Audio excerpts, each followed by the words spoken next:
Hello, I'm the Nostalgia Critic. I remember it so you don't have to. Today's film is, interesting. And when I say interesting, I mean it has a very interesting history. The name of the film is The Thief and the Cobbler. Or The Princess and the Cobbler. Or Arabian Night. Or An Abomination of Assness, which is what most people call it. If a film can't decide on what the title is, how can it decide on the audience it's going to appeal to? Is it appealing to toddlers, to older children, to the mainstream Disney crowd, the strange, surreal fantasy crowd? What? Well, before I talk about the film, let's talk about the film. Once upon a time, there's an animator named Richard Williams. He's said to be one of the great animation directors, having done the Chuck Jones-produced Christmas Carol, that trippy Raggedy Ann and Andy film, and probably his biggest accomplishment, the animation for Who Framed Roger Rabbit. Yet before all of that, he started production on The Thief and the Cobbler in 1964. It was released in 1993. What the hell happened all that time? Apparently the film was independently funded, and Williams went on and on saying that this was going to be his masterpiece. Because of this, the film took years and years of perfecting and financing to finally get it finished. In fact, one of the actors died before the film even got released. Vincent Price recorded his dialogue over 20 years before it ever saw the light of day. And as of now, it continues to be the longest time it's ever taken to complete an animated picture. Because this turkey was taking so long, the film was bought by the Completion Bond Company and kicked Williams off the project, having it released by Miramax and putting together their own half-assed cut that is still considered to be the cum bucket of a dick cock. This is that version. So, let's see how this magnum opus went to magnum anus in The Thief and the Cobbler. We start out appropriately enough with a little backstory. Legend has it that each shooting star is really an Arabian Night riding across the heavens. Oh God, don't tell me. That's a lot of fish. Vagina shit! That's right. Matthew Broderick is the star of this movie. Must have been one of the wonderful choices the Bond Company made, seeing how he was probably a sperm by the time this movie began production. Long before the heroic tales of Aladdin and Ali Baba, the first Arabian Night was chosen. You hear that, Disney? We sort of beat you to it! The golden city of Baghdad. High atop its tallest tower were 3 golden balls, whose magic protected it from the evil King One-Eye and his army of darkness. According to the prophecy, if the balls were ever removed, Baghdad would be in great danger. No comment. So we finally see our hero, simply known as Tak. A pretty pale-looking fellow for someone who lives in the desert. At the time, I was a poor orphan working as a cobbler's apprentice. Life was simple. And in answer to your question, no, I don't know why he looks like Beetlejuice's Raggedy Ann doll. But he's not the only main character. We also have the Thief, played by Jonathan Winters. He never talks in the movie. Hurrah! But sadly, someone decided to put a microphone in his brain. Well, I don't. Nobody lives like this except college kids. At first this isn't too bad, but trust me, it gets real annoying real fast. So while he tries to steal from the cobbler, the Yellow Submarine Pride Parade is happening outside, welcoming the arrival of the wizard Zigzag, played by Vincent Price.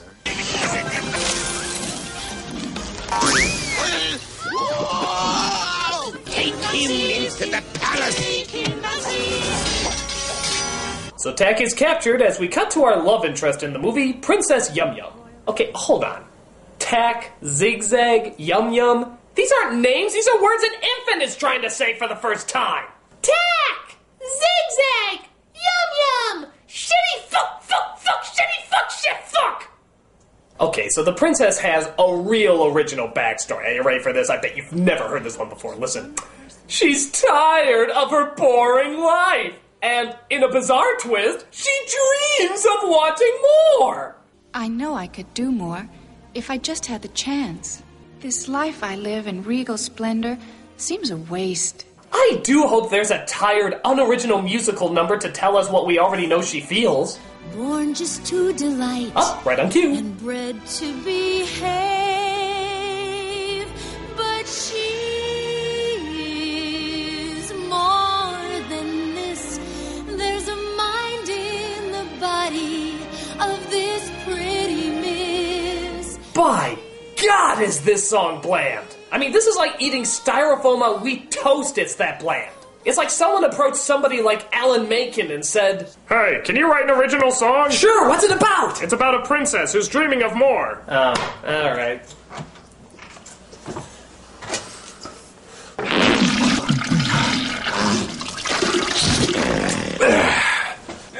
That should do it. Oh, and just like those other Disney songs where the landscapes and grand visuals are stunning, this musical performance has spinning, and spinning, and, more fucking spinning! God, it's like they got the choreography from the Tasmanian Ballet Theater! So Tak is brought to the king as Zigzag's prisoner when Yum Yum meets him for the first time.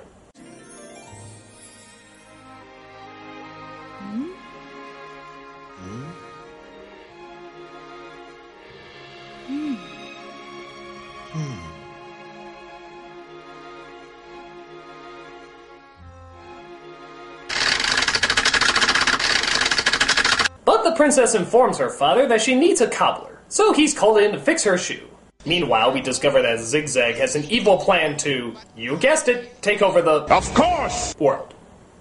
With Princess Yum Yum at my side, the crown is mine. By right. Oh, by the way, did I mention that he speaks entirely in rhyme? Greatest king of all the earth, this lowborn cobbler of no worth attacked me in the square today. Shall we take his head away? I'm not even sure I really get it. Why does he speak in rhyme if everybody else doesn't? Is there a reason for it? I mean, what makes him so special? I don't get... Excuse me. Hello? Greetings, Critic. This is Vincent Price. Wait a minute, the Vincent Price? Like the Vincent Price? Yes. How many stars of stage, screen, and Tim Burton wet dreams do you know? Wait a minute, you've been dead for several years. Well, you see, just like the dialogue for this picture, I recorded this phone message several years ago. So I set my phone on a timer to call you and give you this message. Wait, so everything you're saying right now is a recording? Yes. How is that possible? How do you know everything I'm gonna say? Well, many a fortnight ago, I made a Faustian pact with the nefarious forces of the Netherworld, so I can see into the future with 100% accuracy. I know everything that you're going to say. Oh, come on, that's bullshit. You can't predict what I'm... Stop that! I mean it, stop it! Peter Piper picked a peck of pickled peppers. Toibo. She sells seashells by the... Kmart. You see, I am awesome. Alright, recording of Vincent Price, what do you want? This cacophony of cock you've paraded over my fierce elucidations strikes me with humiliation and discomfort. You see, I want you to know why I stammered in rhythmic drolls of iambic pentameter in this cinematic adventure, amateur. You mean explain why you rhymed? Yes. Okay, well, why? Blast, I can't remember. That's just great. Years after your death, and you can't remember why you rhymed in that movie. No, I do. It's on the tip of my tongue. Oh, it had something to do with Rock Hudson and a banana cream pie. Okay, I'm hanging up right now. Oh, and do look out for that pumpkin. Ow! What? Pumpkin? Pumpkin what? What? Pumpkin what? So we see the cobbler interact with the princess as he fixes her shoe. The princess was so beautiful, and I was just an ordinary cobbler. He doesn't have a lot to say for himself. Oh, don't worry. His inner monologue that never shuts the fuck up will make up for that. I tried to impress her with some cobbling tricks. Keep your eyes on your work, cobbler. Why can't I ever talk when it matters? You can say that for all the lines in this movie. Speaking of which, the other inner monologue rambler comes in, looking for something to steal. Soap. Oh, so that's what it looks like. I've heard of it in storybooks and songs. What's that? Oh, a naked lady. Dough. But wait, a golden scratcher. Butt scratcher! Butt scratcher! Butt scratcher! Butt scratcher! Butt scratcher! So he steals the scratcher and runs into the cobbler, who tries to stop him. Halt, in the name of King Nod! I couldn't believe what I was saying. Suddenly I was defending the crown. And I have to admit, this is one of the coolest, yet still trippiest chase scenes you'll ever see in an animated film.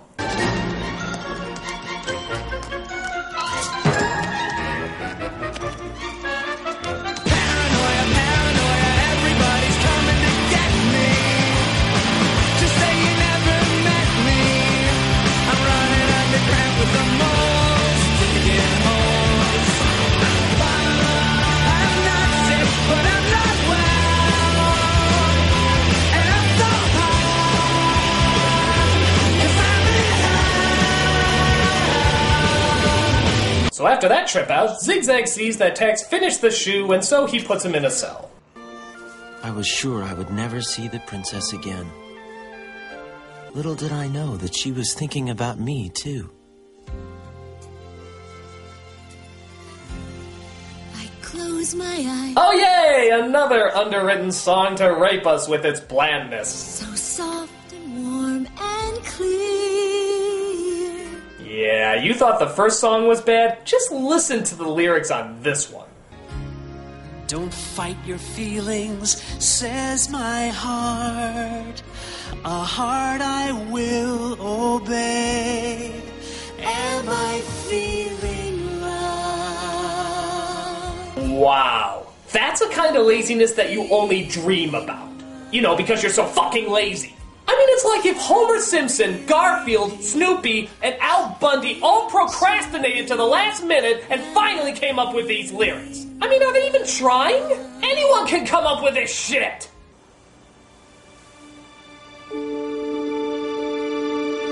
My heart will love a lovey love love, but only in my dreams. But because I sing with singiness, the dreams I dream I'll dream. My heart loves